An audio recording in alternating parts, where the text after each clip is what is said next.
Valdez, Alaska.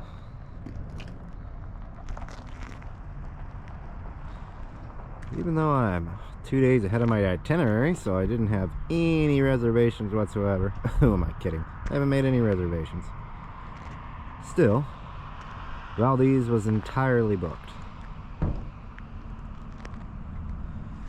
So I just got off the ferry from Whittier and wound up in Valdez. Beautiful ferry ride. And that didn't work, none of it.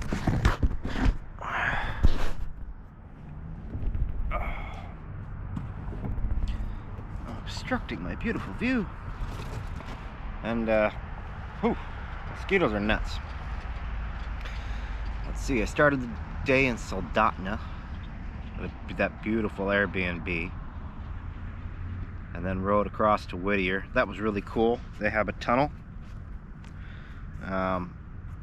I started way early. I left Soldotna at 8:30, and it's only supposed to be 2 hours to Whittier. Turns out they only have crossings. There's a tunnel that goes through to Whittier that shares well, it's the same tunnel the train goes through. So there's a crossing at like 10:30 and 11:30, 12:30, whatever.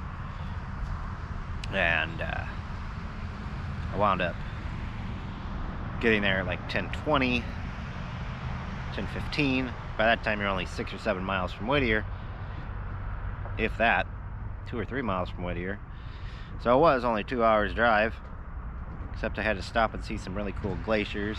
Did a tiny little hike, and then I had to wait till they put the motorcycles the very last in line, give you a very long safety speech. Everybody else will just wave through. As soon as you get a motorcycle, you get a safety speech, a pamphlet about how the road's slippery and wet, and cross the tracks at a right angle, and don't worry when you crash. They say when you crash. Don't try to pick up your bike. Somebody will be coming for you. You're on camera. Anyways, they make it sound terrifying. It's not bad. It's a little 5-minute voyage through the mountain, but it's pretty cool.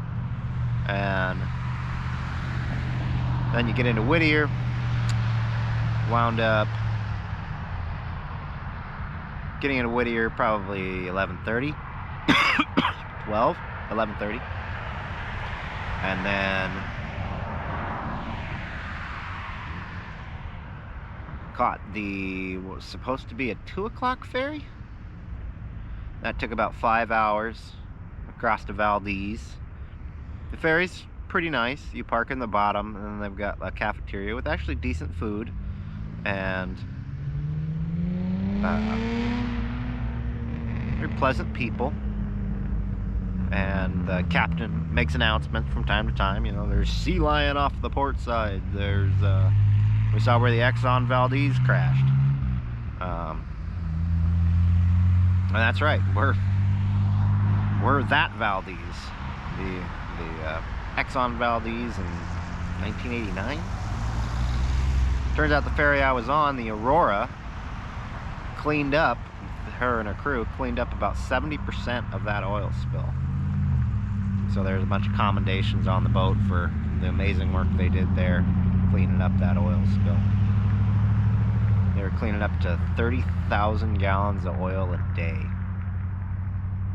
during the worst of it. And here I am in Valdez. Pulled into the first campground I saw, which was a whole minute and a half from the ferry, and they said, yeah, absolutely, we can fit you. Not so much if I was in an RV, but in my little tent, no problem. As you can see, I have all the comforts of home. I have a toilet. I have some Harley neighbors. They've got Alaska plates, so they didn't go that far. I've got my bike, and believe it or not, this is indeed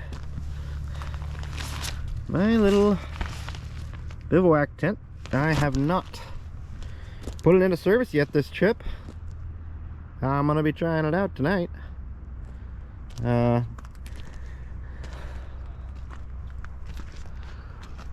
don't know how many miles I did. Actual miles probably like 300, but the sign here says 360 miles to Anchorage. I think I've only got 113 miles on the bike, just coming from Soldotna to Whittier. Oh, it's about time to do a tire check. You know, I think these GT6s are gonna get me home, but it's gonna be by the skin of my teeth. Oh. Ooh.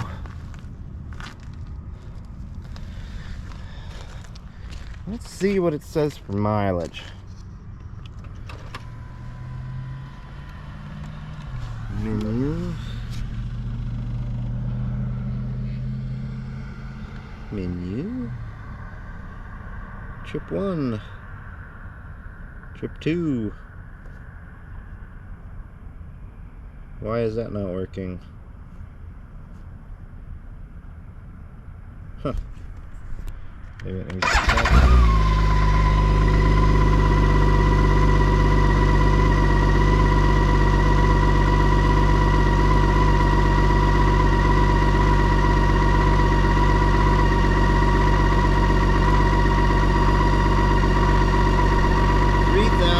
834.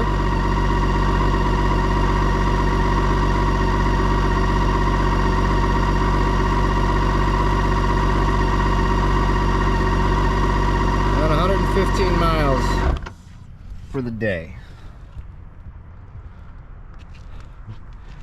Definitely couldn't have picked a prettier spot.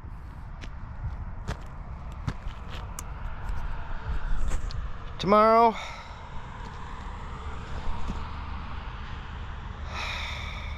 Toke's like 260 miles away. Might just do Toke, and then I can kind of mirror my trip up. Do Toke to Haines, do all that. That Toke to Haines is the roughest portion of the trip, so might just do Toke and prep myself for the big day. And we'll see. 260 miles to Toke, something like 5 hours suggested travel time. Well, I'll check in with you tomorrow.